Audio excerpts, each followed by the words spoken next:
ရဲ့ channel လေးမှာပြန်လည်ကြိုဆိုလိုက်ပါတယ်ဒီကနေ့ကျွန်တော်တင်ဆက်ပေးမယ့်အကြောင်းအရာကတော့ဒီကျွန်တော်တို့ကနေ့ခေတ်မှာအလုံးသိကြတဲ့အတိုင်းပဲလူငယ်တော်တော်များများကgame ဆွဲနေကြတဲ့ပြဿနာပေါ့နော်အဲ့ဒီအကြောင်းလေးကိုကျွန်တော်နည်းနည်းပြောချင်တော့ပါနောက်ပြီးတော့ game ရဲ့ဆိုးကျိုးတွေကဘယ်လောက်တောင်မှများတယ်လဲဆိုကျွန်တော်တို့နောက်ဆုံးအသက်အန္တရာယ်ထိခိုက်နိုင်တဲ့ဆိုတဲ့အကြောင်းနောက်ပြီးတော့ကျွန်တော်တို့ game ဆွဲသွားတဲ့အတွက်ကြောင့်ဂျန်တဲ့ကဏ္ဍတွေအကုန်လစ်ဟာသွားဆိုတဲ့အကြောင်းလေးနည်းနည်းရှင်းပြချင်ပါတယ်နံပါတ်1ချက်ကတော့ပေါ့နော်ကျွန်တော်တို့ဒီ game ဆိုတဲ့ဆက်တကယ်အပြင်လောကမှာတကယ်မဟုတ်တဲ့အတူရောင်လောကပေါ့နော်ဒီကျွန်တော်တို့enemy နဲ့နိပညာနဲ့ပေါင်းပြီးတော့လောက်ထားတဲ့ဒီကျွန်တော်တို့လူငယ်တွေရဲ့စိတ်ကိုဖန်ဆားထားတဲ့တကယ် fake work ပုံစံမျိုးလေးပေါ့နော်တချို့ဆိုရင်ဒီ game ပဲဆွဲပြီးဘာမှမလုပ်ရှင်မကိုင်ခြင်းဖြစ်ကုန်နောက်ဆုံးလုံးလုံးဘဝတွေဖြစ်သွားတဲ့အထိကျွန်တော်တို့ဖြစ်ကုန်တယ်ပေါ့နော်ဘာလို့လဲဆိုတော့ဒီ game ရဲ့ဆိုးကျိုးတွေကအဲ့လောက်ပြောင်းပဲကြီးပြတယ်နောက်ပြီးတော့ဒီကျွန်တော်တို့ game ကကျွန်တော်တို့ရဲ့နေ့စဉ်နေမှုဘဝတွေမဟုတ်ဘူးလို့ဒီ game ဆွဲနေသူရဲ့ကိုယ်တိုင်ရဲ့ဒီကျန်းမာရေးအခြေအနေ game ဆော့ရင်အသုံးပြုရတဲ့ကျွန်တော်တို့လက်တွေရဲ့အစားပေါ့နော်ကြွက်သားနဲ့ဆိုင်တဲ့ကျန်းမာရေးပြဿနာတွေအဲ့ဒါတွေအကုန်လုံးကျွန်တော်တို့အများကြီးဆိုးကျိုးတွေအများကြီးပေါ့ဗျာအဲ့ဒီကိစ္စနဲ့ပတ်သက်ပြီးကျွန်တော်နည်းနည်းလေးအချင်းချင်းရှင်းပြချင်တော့ပါ game ကြောင့်ဖြစ်တတ်တဲ့ကျန်းမာရေးနဲ့ဆိုင်တဲ့ပြဿနာတွေနောက်ပြီးကျွန်တော်တို့လူနေမှုဘဝမှာကြုံတွေ့နေရတဲ့ကိစ္စတွေပေါ့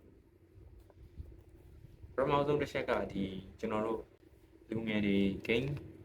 စဆော့ပြီးဆိုကြဒီကျွန်တော်တို့အားကစားလောက်တာပဲဖြစ်ဖြစ်သရှင်နာထောင်တာပဲဖြစ်ဖြစ်ကျွန်တော်တို့အဲ့အချိန်မှာဒီကျွန်တော်တို့ခန္ဓာကိုယ်ကထုတ်လုပ်ပေးတတ်တဲ့ dopamine hormone ဆိုတာရှိရပါတော့ကျွန်တော် game တွေဆော့လိုက်တဲ့အချိန်မှာအဲ့ dopamine hormone တွေအကုန်လုံးအလဟတ်တက်ကုန်သွားတယ်ပေါ့နော်နောက်အဲ့ dopamine hormone ကတနည်းပြောရရင်သူကလူပျော်ရွှင်စေတဲ့ hormone လူစိတ်ကိုတက်ကြွအောင်လှုံ့ဆော်ပေးတဲ့ hormone ဆဲတွေပေါ့အဲ့ဒီ hormone ဆဲတွေကိုကျွန်တော်တို့ကဒီဘာမဟုတ်တဲ့ game လေးနဲ့လူငယ်တော်တော်များများပေါ့နော်ဘာမဟုတ်တဲ့ဒီ game လေးတော့အကုန်စုပြုံထည့်ပြီးတော့အလဟတ်တက်လုပ်ပေးတယ်ပေါ့ဗျာကျွန်တော်တို့နောက်တစ်ချက်ကဒီကျွန်တော်တို့ game ဆော့ရင်ပထမဦးဆုံးကျွန်တော်တို့မျက်စိသုံးရတယ်လက်သုံးရတယ်နောက်ပြီးရင် game ဆွဲတဲ့လူငယ်တော်တော်များများကဒီကျွန်တော်တို့နေရာထဲမှာထိုင်ဆော့နေတာတို့အိတ်ဆော့နေတာတို့ပုံစံတစ်မျိုးနဲ့အချိန်ကြာကြီးဆော့တတ်တဲ့ပုံစံမျိုးရှိတယ်အဲ့ဒါတွေ့ကြောင့်ဒီဆက်လက်ဦးဆုံး game ဆော့မယ်တော့ထိခိုက်မှာဒီ game ဆော့သူရဲ့ကိုယ်တိုင်ပဲဗျဘာလို့လဲဆိုတော့ဒီဂိမ်းစားဆော့ပြီးဆိုရဲဒီလက်မကျွန်တော်တို့လက်နဲ့ပတ်ကိုင်တယ်ပေါ့ဗျာဒီဂိမ်းဖုံးဒီလက်မဒီလက်တွေကျန်တဲ့လေးချောင်းပုံမှန်သူတို့အတေတိုင်းပဲထားရတယ်အမှန်တကယ်ဒီကျွန်တော်တို့ကြွက်သားတွေအဲ့လိုမျိုးမထားရဘူးအမြဲတမ်းလှုပ်ရှားတက်ကြွအမြဲတမ်းလှုပ်ရှားပေးနေမှာပေါ့ဗျာအဲ့ဒါကြောင့်ဒီကျွန်တော်တို့ဂိမ်းဆွဲတဲ့လူတော်တော်များများဒီကြွက်သားနဲ့ဆိုင်တဲ့ပြဿနာတွေပေါ့နော်ဒီကြွက်သားတွေနှေးကွေးကုန်တယ်ပေါ့ဗျာဒီဥပမာကျွန်တော်တို့အလုံးလုံးရမှာအလုံးလုံးတဲ့အချိန်မှာဒီ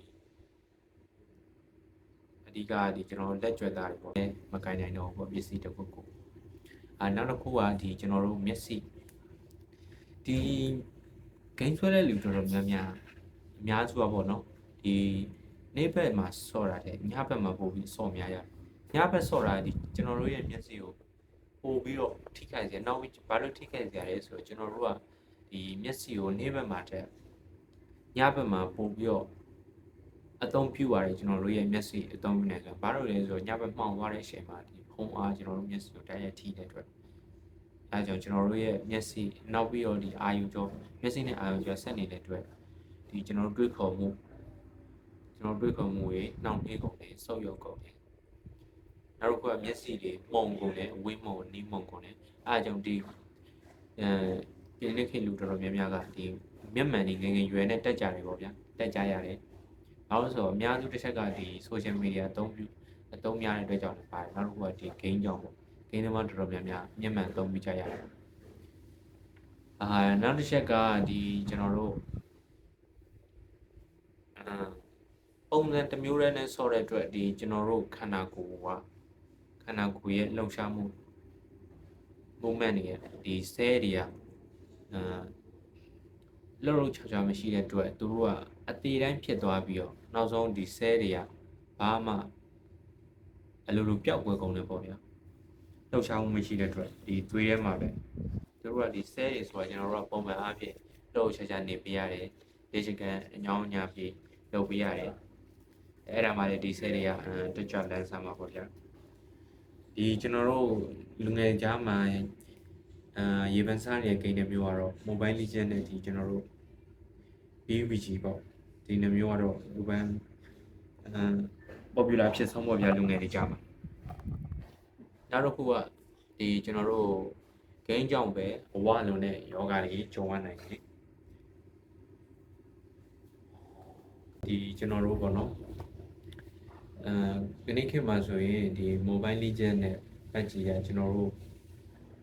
free ဘာမှမဆိုင်သုံးစရာမလိုပဲဆော့လို့မရတော့ဘူး။ဘာလို့လဲဆိုတော့ဒီ game နှစ်ခုကအသုံးပြုတဲ့လူများလာအတွက်သူတို့ကလည်းဒီပုံမှန်ပေးနေကြ tool တွေ feature တွေကိုကျွန်တော် free မပေးတော့ဘဲနဲ့သူတို့ကဆိုင်သတ်မှတ်ချက်တစ်ခုထားရတယ်ပဲဗျာဒီ feature တစ်ခုဝယ်မယ်ဆိုရင်ကျွန်တော်ဈေးဘယ်လောက်လဲဆိုပြီးတော့အဲ့တော့ဒီသုံးဆွဲသူတွေကလည်းဆွဲနေတဲ့အတွက်သူတို့ကလည်းမရမကားတဲ့အနေနဲ့ဒါတွေကိုဝယ်ပြီးတော့အသုံးပြုကြတယ်ပေါ့ဗျာအဲ့ဒီအတွက်ကြောင့်ကျွန်တော်နောက်ဆုံးမှဒီငွေကြေးပြဿနာတွေအကုန်လုံးနဲ့